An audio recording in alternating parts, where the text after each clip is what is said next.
We're continuing to follow breaking news this morning. A house explosion in Rosedale. We're now hearing from city officials addressing, or county officials addressing this house explosion.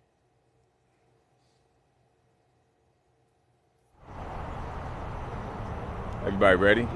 Okay, I'm sorry. Good morning. Certainly thank you for being here. Early this morning, just after 2 a.m., units were alerted for a reported structure fire while en route. That call was updated to a possible explosion.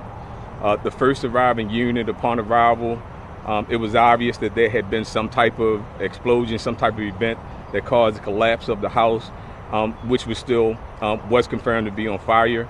As you can see behind me, the damage, the debris field to the front, to the rear, there's minimal damage. The crews did a great job on mitigating the damage and containing it to the house of origin.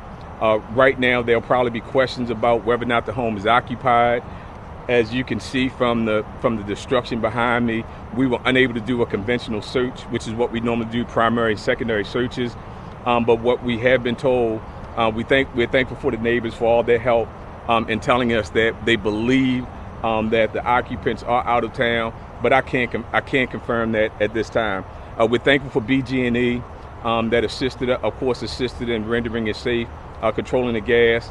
Our partners with ATF, Howard County, Fire and Rescue, the resources, and of course all the Baltimore County, Baltimore Police, our volunteer partners in assisting us in making sure that the community around this property are going to be certainly okay and able to rest easy.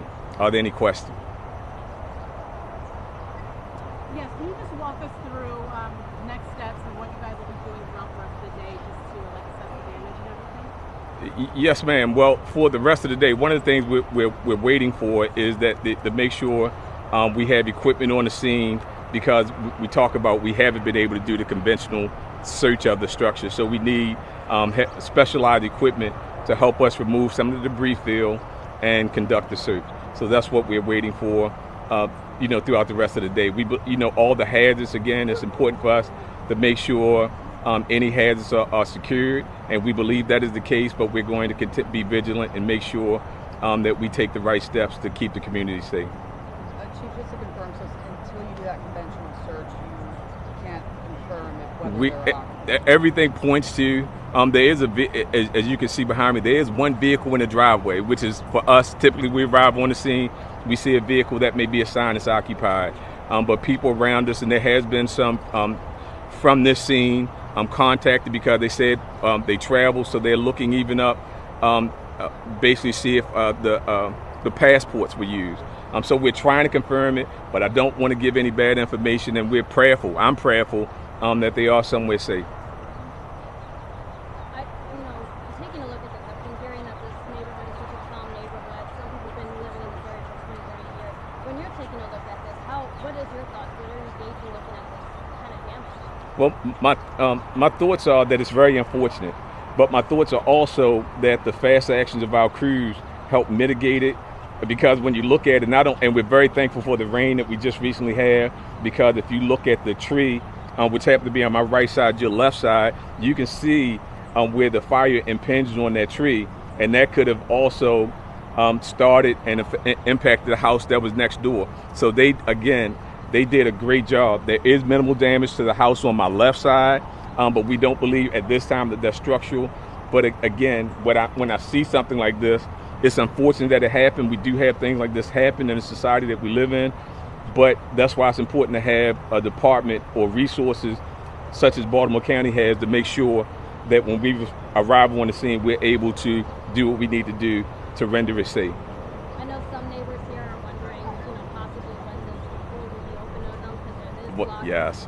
What would you say to those neighbors for the time? Please be patient. I would tell the neighbors that are concerned. We have certainly facilitated some getting out, but if there are some that are blocked in, we ask them to be patient. As you say, this is out of the ordinary, but our obligation are to all the citizens, all the neighbors, to make sure they're safe. So please allow us to do our job. We appreciate you, and we're going to do it as quickly as we can, as safely as we can. How long does it take? I mean, said this is kind of unconventional, and you haven't been able to do the complete search yet. So how long does it take to kind of figure out what caused something like this? That depends upon, what they see. So I'm not going to get into that. Would be the investigators that would tell you that. But again, what they have to do is go in and look for certain keys, and they'll be able to determine it. But right now, I can't give you a time frame. All right, thank you very much. I appreciate you all. Oh, did you have one more? Okay. All right, take care, everyone. Thank you.